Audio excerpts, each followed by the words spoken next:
सवेरे सिरता कांधर के निज वेद ते तिरधा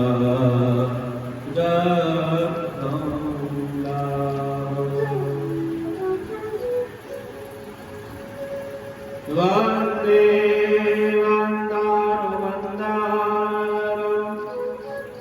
वृंदावन विनोदिनं वृंदावनं कलानाथ श्री पुरुषोत्तममद्भुतम्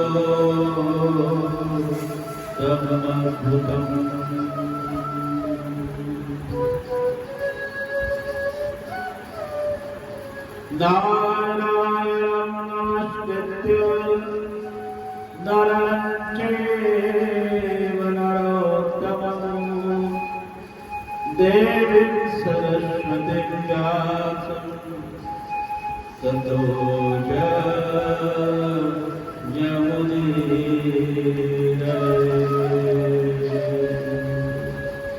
ततो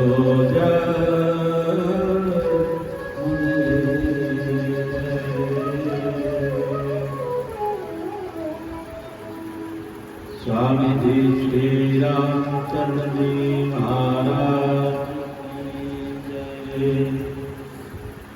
स्वामी जी कानदास जी महाराज की जय।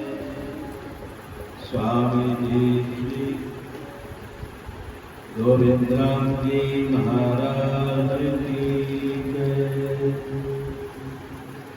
श्री राधा पुरुषोत्तम भगवान की जय।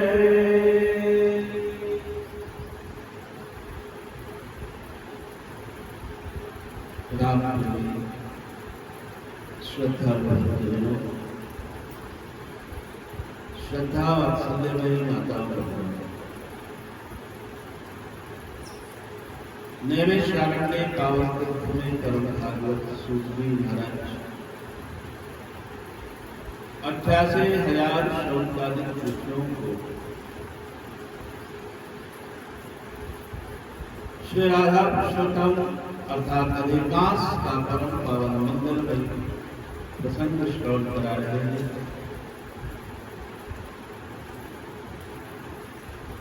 शौनकादिक ऋषियों के पूछने पर सूजी महाराज ने श्री राधा पुरुषोत्तम अधिक मास के परम मंगलमय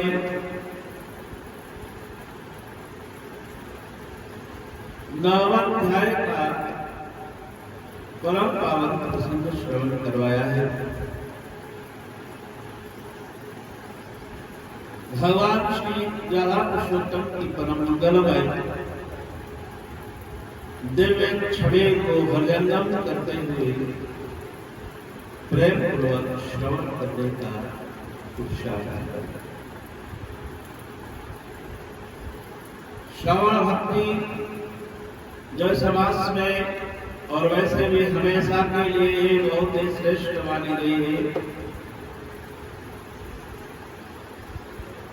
और उसे अपने हृदय में आत्मसात करना ही चाहिए, प्रतिष्ठित करना ही चाहिए, प्रतिष्ठापित होना ही चाहिए। सज्जनों,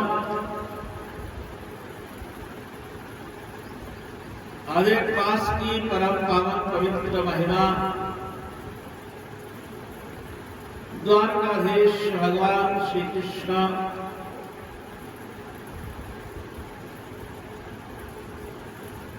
अपने भक्तों को, पांडवों को उनके दुख निवारण के लिए उनके ऊपर आए उस विपत्ता को समाप्त करने के लिए उनके सामने प्रस्तुत किया है, जिसे आप कई दिनों से श्रवण कर रहे हैं। भगवान ने यहाँ पुरुषोत्तम मास की सुंदर एवं पवित्र महिमा को प्रस्तुत करते हुए और कहा कि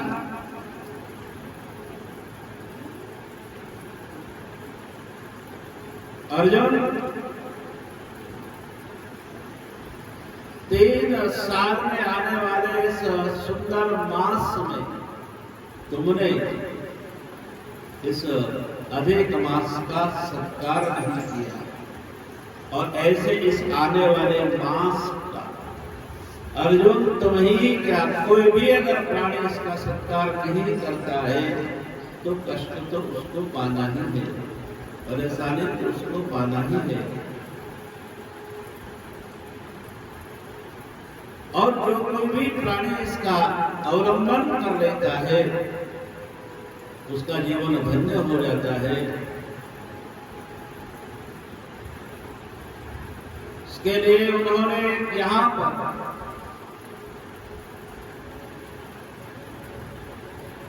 मेधावी ऋषि महाराज जितनी बड़ी सुंदर कन्या है उसका वृत्तांत श्रवण कराते हुए वर्णन किया और कहा कि जिस समय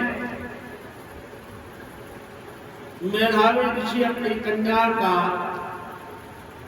विवाह किए बिना ही अपना शरीर त्याग देते हैं और उसके रुदन की आवाज आसपास की ऋषि मुनि लोग श्रवण करते हैं, दौड़ करके आते हैं, उनको बड़ा कष्ट होता है। मेधावी ऋषि के अकस्मात शरीर छोड़ देने पर सबने उस लड़की को अर्थात मेधावी की पुत्री को बहुत समझाया, उसे आश्वस्त किया है, और उसके बाद मेधावी ऋषि के उस शरीर का सबने जो है मिल करके और बहुत विधि विधान से उनकी अंत्येष्टि की है। उसे खूब अच्छी तरह से समझाया है और सब फिर बाद में अपने अपने स्थान को प्रस्थान कर जाते हैं। उस मेधावी ऋषि की जो पुत्री है, युवा है, जवान है, विवाह योग्य है, और उसका विवाह हुए बिना ही उसके पिता उसको छोड़ करके चले गए हैं। आश्रम के अंदर जो है वो बेचारी अकेली है, बड़ी दुखी है, बड़ी परेशान है और बड़ी ही वेदना से वह गुजर रही है। सज्जना अकेली जो है वह उस आश्रम के अंदर अपना बड़े हेतु के साथ में अपना समय निर्वाह करते हैं। लेकिन हम जानते हैं कि सारा समय एक ऐसा नहीं हुआ करता है। भगवत कृपा अगर किसी पर होती है तो कोई न कोई जो है भगवान प्रेरणा के देने के लिए किसी न किसी रूप में उस जीव के पास में आ ही जाता है। बस हमारे भीतर में पूर्ण रूप से जो है आस्तिक भाव होना चाहिए।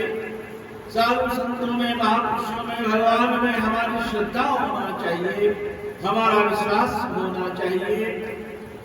वह अपने कुटिया के अंदर बहुत ही दुखी मन से जब वह बैठी है और कुछ कार्य करने के लिए अगर वो कार्य से बाहर आती है और बाहर आती थोड़ी दूर आश्रम की सेवा करते करते जैसे ही वह बाहर निकली अपने मार्ग पर, नदी के मार्ग की ओर वो बढ़ती है तो सामने से उसने क्या देखा? सामने से जो है एक बहुत अच्छे श्रेष्ठ तेजस्वी महापुरुष चले आ रहे हैं और वो महापुरुष कोई और नहीं थे, वह दुर्वासा मुनि उधर से चले आ रहे हैं। तपस्वियों के तेज पुंज दुर्वासा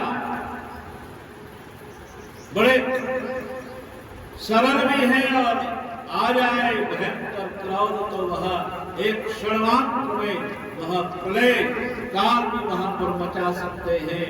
ऐसे परम तेजस्वी महापुरुष तपस्वी सामने से चले आ रहे थे। संत का आना जो है होता है, संत का आना, नगर में आना भाग्य है, और संत का मिल जाना, उसके चरणों के अंदर प्रणाम कर लेना, ये परम सौभाग्य है। और उनका साथ मिल जाए, कुछ क्षणों के लिए हमारे पास में रुक जाए, उनका आतिथ्य सत्कार हो जाए, उनके मुखारविंद से पावन दिव्य शब्द हमको श्रवण करने को प्राप्त हो जाए, तो समझना चाहिए कि हमारा जो है वह परम सौभाग्य है, अहोभाग्य, परम अहोभाग्य। इसलिए वहां पर जैसे संत का, महापुरुष का आगमन हुआ, तो संत देख करके आदमी को कभी जलना नहीं चाहिए। ये याद रखो, हमारे संतों ने, हमारे महापुरुषों ने बड़ी सुंदर बात कही है, संत देख टल जाने ना। 84 बोल है, और 84 बोलों के अंदर यही कहा है, संत देख टल जाने ना। संत को देख करके कभी टल मत जाओ, आंखें उनसे मत चुराओ। अगर तुमको मिल गए हैं तो उनसे दर्शन करके, और कम से कम उनसे राम जी राम राम महाराज, राम जी राम राम महाराज, जय जय सीताराम, राधे राधे राधे। संत मिल जाए, संत से तो नाम का लेकर के उसका अभिवादन करो, उनसे मिलो। संत मिलाए का तले जब जालिम की चोट। संत के मिलना, संत मिलन सम सौ सुख नहीं। संत से के मिलन से बढ़कर के संसार में कोई सुख नहीं। बस हमारे भीतर में एक श्रद्धा की चिंगारी जरूर होना चाहिए, और जरा सी अगर श्रद्धा की चिंगारी अगर हमारे भीतर में उत्पन्न हो जाएगी, फिर सामने वाला जो है वह संत के वेश में आ रहा है, कलंदर के वेश में आ रहा है, फकीर के वेश में आ रहा है, किसी भी रूप में जो है हमारे सामने वाला रहा है, वह हमारे सारे कामों को दूर करने के लिए आ रहा है। बड़े भाग्य मनुष्य जन्म पावा, बड़े भाग्य से मनुष्य जन्म मिला है, लेकिन जो है दुर्लभ है, लेकिन सद्भाग्य से ही संत महापुरुषों का सत्संग प्राप्त हुआ करता है। तो आज दुर्वासा ऋषि जैसे परम तेजस्वी महापुरुष जो सामने से आ रहे हैं, तो ऐसे संत महापुरुष को देखकर टाला नहीं जा सकता। लेकिन वह मेधावी की जो पुत्री है, जैसे उसने संत को देखा है और आंखें जो है उसके प्रसन्न हो गई, हृदय आनंदित हो गया, और दौड़ करके गई, और दौड़ करके जाकर के और ईश्वर के चरणों में जाकर के गिर पड़ी। और जैसे उनके चरणों में गिरती है, संत जी जो है वह बड़े प्रसन्न हो जाते हैं, और हृदय से जो है राम राम राम राम कह करके मंगल हो बेटी, मंगल हो, मंगल हो। उनके मुखारविंद से इतना सुंदर मंगलमय शब्द निकलता है, और वह हाथ जोड़ करके उन्हें प्रणाम करके नमस्कार करते, और संत को देख करके वंदन अवश्य करना चाहिए, प्रणाम अवश्य करना चाहिए। अभिवादन शिरश्यः नित्यं बद्धोपसेविनः चत्वारः नित्य वर्धन्ते आयुर्विद्या यशो बलम्। संत महापुरुषों को देखकर उन्हें प्रणाम करने से चार चीजें मनुष्य के जीवन में बड़ा करती है। सज्जनों, प्रणाम करने से, वंदन करने से, नमस्कार करने से आयु बढ़ती है, विद्या बढ़ती है, यश बढ़ता है और शरीर में शक्ति स्फूर्ति बल आता है, बल बढ़ता है।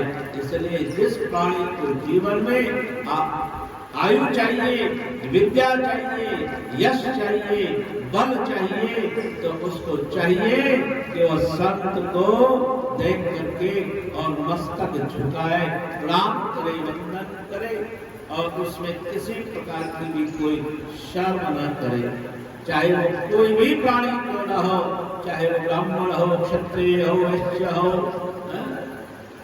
सेवक समाज का व्यक्ति हो, कोई भी हो, लेकिन संत को देख करके उसे नमस्कार करना चाहिए, प्रणाम करना चाहिए।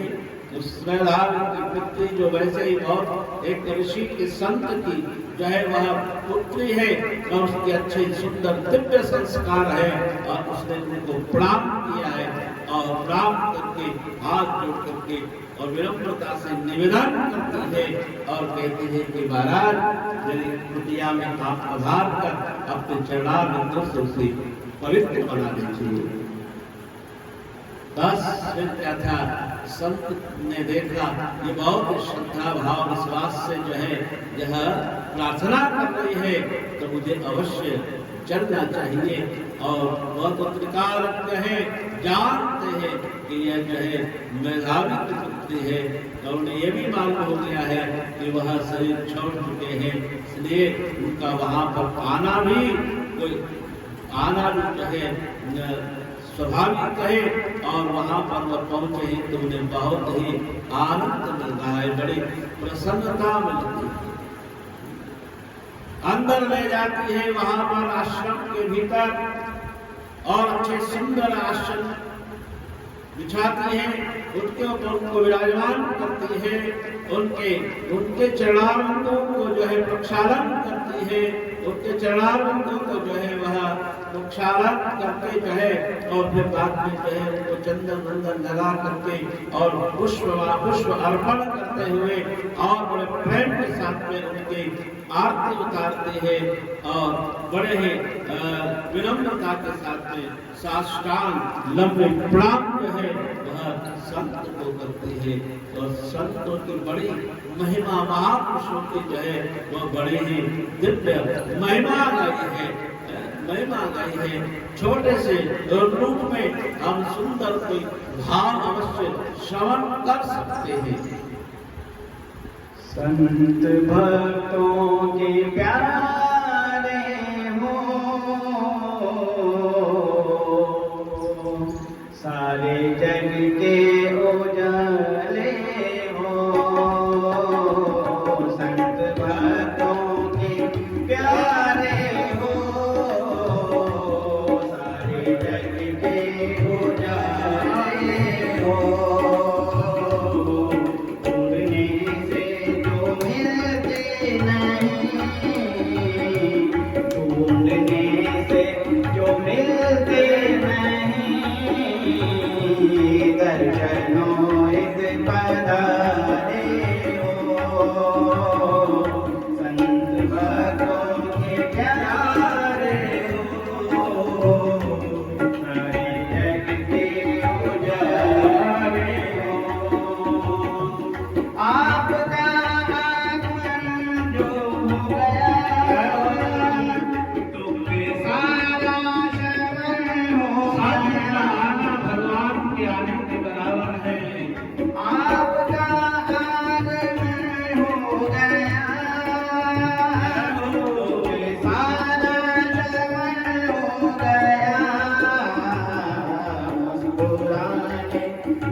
संत भगवान की जय।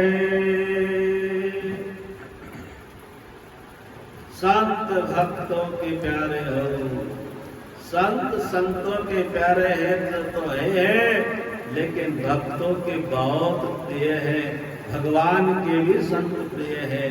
तो संत महापुरुष लोग का आगमन निश्चित रूप से उनका आगमन अर्थात हमारे परेशानियों का गमन, उनका आगमन परेशानियों का प्रस्थान।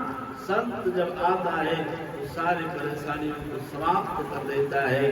तो ऐसी सुंदर विचारधारा उस देवी के हृदय में है और उसने उनके चरणारविंदों में प्रणाम करके और हाथ जोड़ करके प्रार्थना करें कि प्रभु मेरे ऊपर आए हुए इस परेशानियों को समाप्त करने का कोई सुंदर उपाय आप मुझे फरमाइएगा, जिसके करने से मेरे जीवन का कल्याण हो जाए। आपका मार्गदर्शन मेरे लिए कल्याण कर साबित होगा, इसलिए आप मुझे उपाय बताइएगा।